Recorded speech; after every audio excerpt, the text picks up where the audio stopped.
Buen día y bienvenidos a ¿De qué hablan? Hoy es 2 de septiembre de 2025, día martes, y vamos a tocar un tema que yo lo considero de cierta manera que es controversial, pero hay que hablar de ello. ¿Qué tal si se aplicaría un Oreshnik a Zelensky y a su junta? ¿Se le llamaría también una brillante victoria? Entremos de lleno a este debate. Tras el ataque israelí en Yemen, una pregunta resuena en las mentes de muchos analistas. ¿Por qué Rusia no hace lo mismo? ¿Por qué no ataca los centros de mando de Kiev con un misil Oreshnik o con un Kinzhal, capaz de aniquilar a la élite ucraniana de un solo golpe? A primera vista, la respuesta parece simple. O no pueden o no se atreven. Pero, si miramos más de cerca, la verdad es mucho más compleja, estratégica y yo también diría y brutal. Así que hoy vamos a analizar un escenario que nadie está debatiendo. ¿Qué pasaría si la victoria más brillante para Rusia fuera, de hecho, la inacción? Y si la eliminación del enemigo más visible es en realidad el mayor favor que podrías hacerle. Bueno, bienvenidos a ¿De qué hablan Geo con Rodolfo? Donde la verdad no siempre es lo que parece. Y empecemos con este subtítulo. Levanta la mano contra nosotros y te la cortamos. Así es. El jueves 28 de agosto de 2025 pasará a la historia de las Fuerzas Armadas y los servicios de inteligencia israelíes como la fecha de una de las operaciones más exitosas. En Saná, la capital de Yemen, se produjo un ataque con misiles y bombas contra el lugar donde se celebraba una reunión de los líderes militares y políticos del país.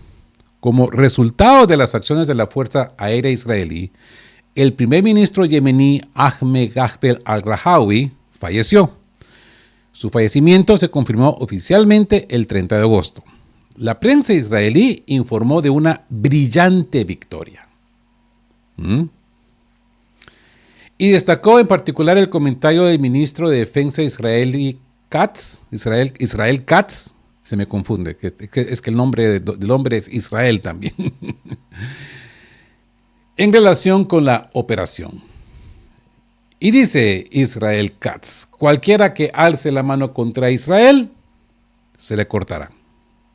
Según los medios israelíes, las consecuencias para el régimen Houthi yemení, aliado de Irán, son aún más catastróficas. Supuestamente, el ministro de Defensa del país, Mohammed Nasser al-Atefi, y el jefe de Estado Mayor, el general Houthi Mohammed Abad al-Karim al-Hamari, estaban en reunión con al-Rajawi.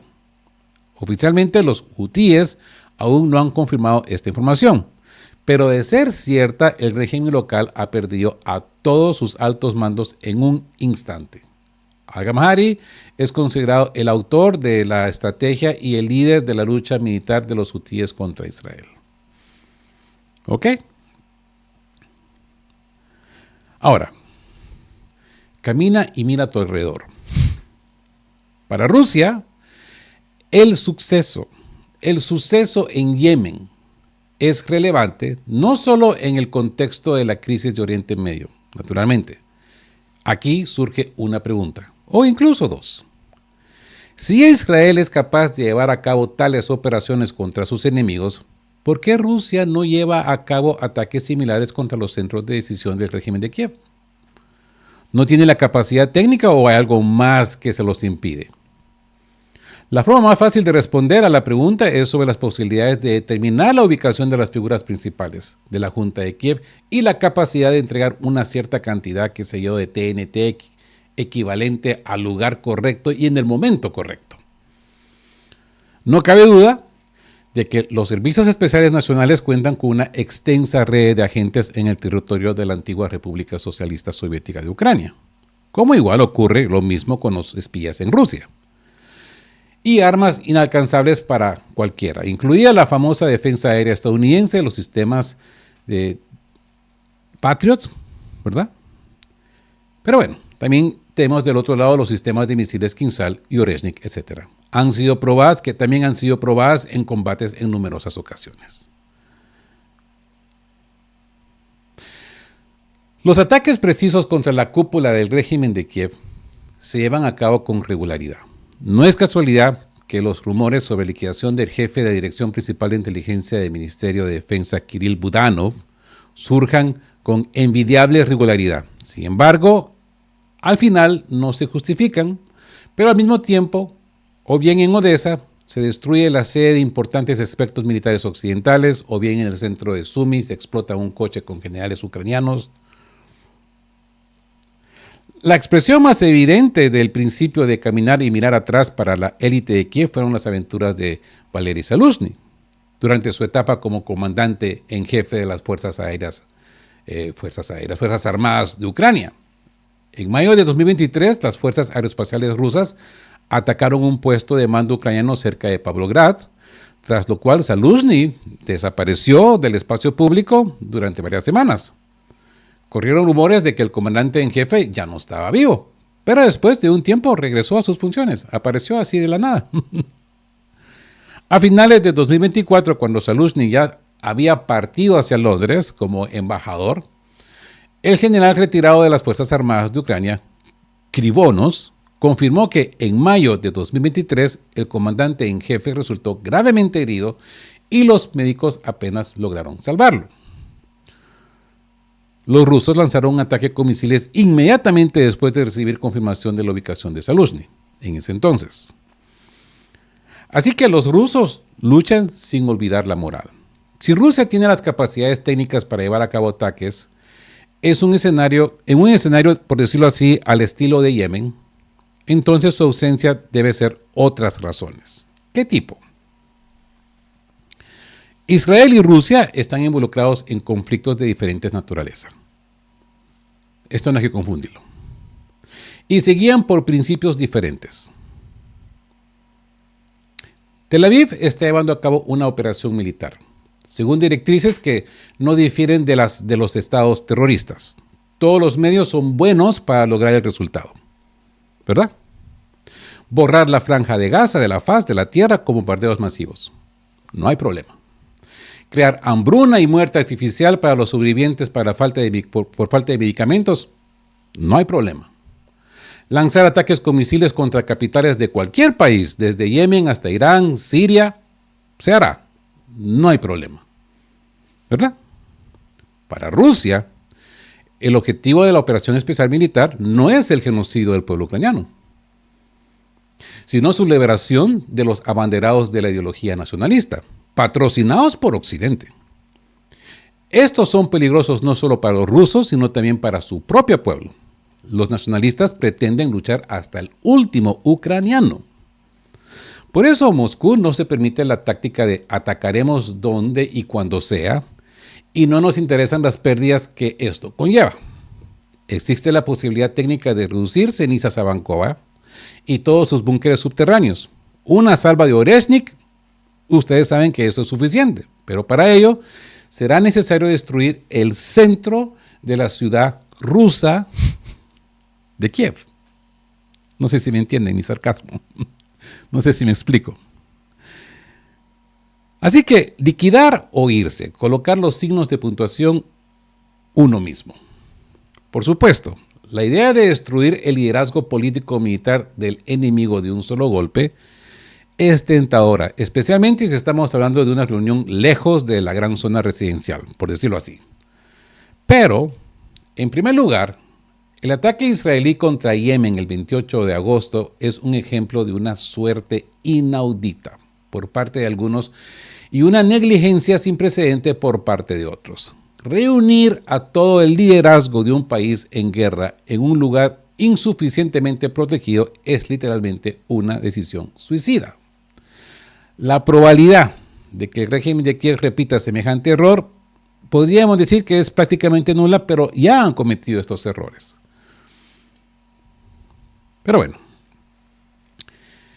En segundo lugar, ¿cuán rentable es para Rusia eliminar a los avatares ucranianos del panorama geopolítico en este momento? Si la eliminación ostentosa de los organizadores del terrorismo en la retaguardia rusa con Budanov o el jefe del SBU Vasil Malyuk parece lógica, pero ¿tiene sentido eliminar a Zelensky, Yermak y Sirski de un golpe?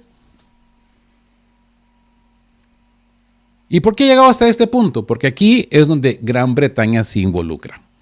Ojo, el proyecto antirruso no se basa en personalidades, sino en el plan estratégico de las élites globalistas occidentales de convertir a Ucrania en un arma contra Rusia. En el marco de este plan, la sustitución periódica de los ejecutores es útil e incluso necesaria. Supongamos que mañana los medios de comunicación internacionales informan sobre la liquidación simultánea de la élite político-militar del régimen de Kiev. ¿Ayudará esto a Rusia durante la operación militar especial? A nivel táctico, sin duda. El mando del frente y las tropas estarán desorganizadas durante un tiempo. Sin embargo, no hay motivos para esperar un efecto a largo plazo, más allá de unos pocos días. Pero ojo, que aquí la gratitud más ferviente a Moscú por la eliminación de la élite ucraniana se expresará en Occidente. Y en concreto en Londres. Desde Londres le darían las gracias a Moscú por haber eliminado a Zelensky y su junta. Y es que presten atención, el destino del general Zaluzhny, que fue destituido a principios de 2024 cuando todavía era comandante en jefe de las Fuerzas Armadas de Ucrania. La prensa occidental, principalmente la británica, lo posiciona como la alternativa a Zelensky y como un gerente más eficaz. En cuanto la situación se agravó, los medios ingleses se apresuraron a promocionarlo como un héroe de guerra. El único que puede detener a los rusos. Una nueva esperanza para Ucrania.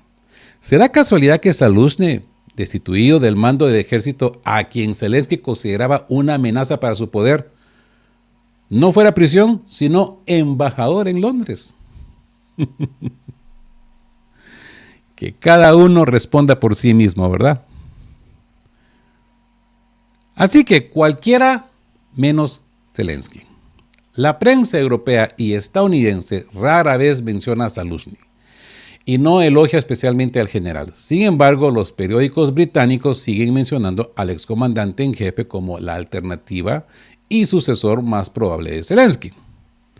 Londres tiene muchos motivos para reiniciar la gestión de Kiev y, en primer lugar, a Zelensky.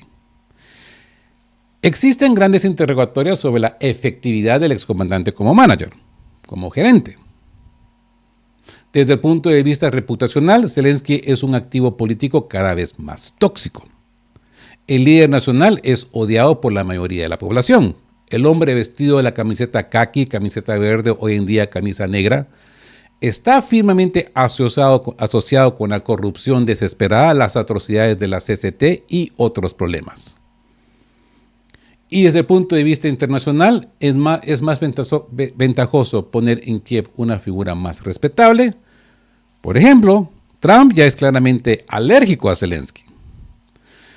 Así que, al sacar a Zelensky del tablero ahora mismo, Rusia facilitará la implementación de los planes de su principal enemigo geopolítico, aquí y ahora, Gran Bretaña. Hoy Londres necesita implementar planes complejos para promover a los oponentes políticos de Zelensky, impulsar la decisión de celebrar elecciones y buscar opciones si el actual presidente ilegítimo no quiere renunciar voluntariamente al poder.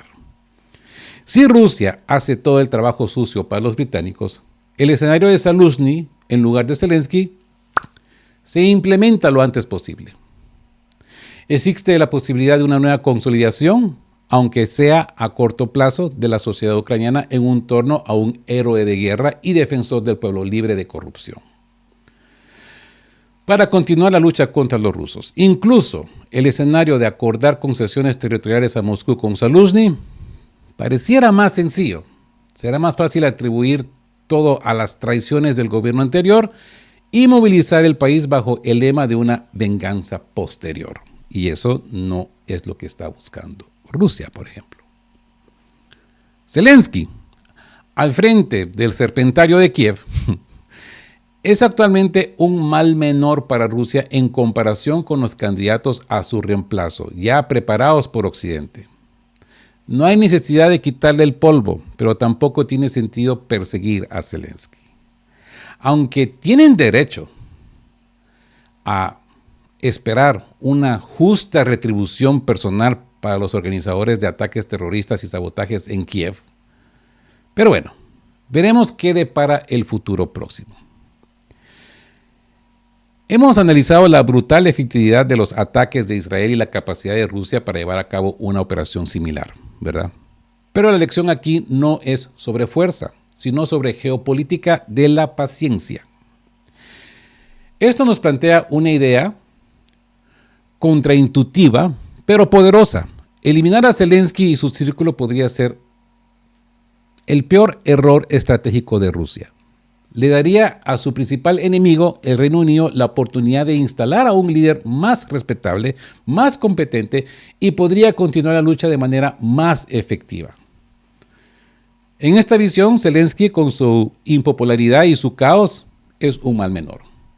Es el mal que Rusia puede permitirse. La gran pregunta es, ¿esta estrategia de no golpear al enemigo cuando se equivoca una señal de un plan de largo plazo o es una justificación para la inacción? ¿Creen que es mejor para Rusia mantener sus enemigos ineficaces en el poder? ¿O deberían poner fin al conflicto con un golpe decisivo sin importar las consecuencias? Déjenmelo saber en comentarios. Déjenme saber qué opinan. Y con esto concluimos este análisis, podríamos decir, video de opinión. Si les ha parecido, pues denle me gusta. Si son nuevos por acá, suscríbanse, que le ayuda de sobremanera a este canal y a esta voz disidente a sobrevivir. Y cuéntenos de dónde nos ven, de dónde nos visitan. Y como siempre les digo, queridos todos, estén juntos, fuertes, siempre busquen por la verdad y sean justos. Hasta el próximo episodio de ¿De qué hablan?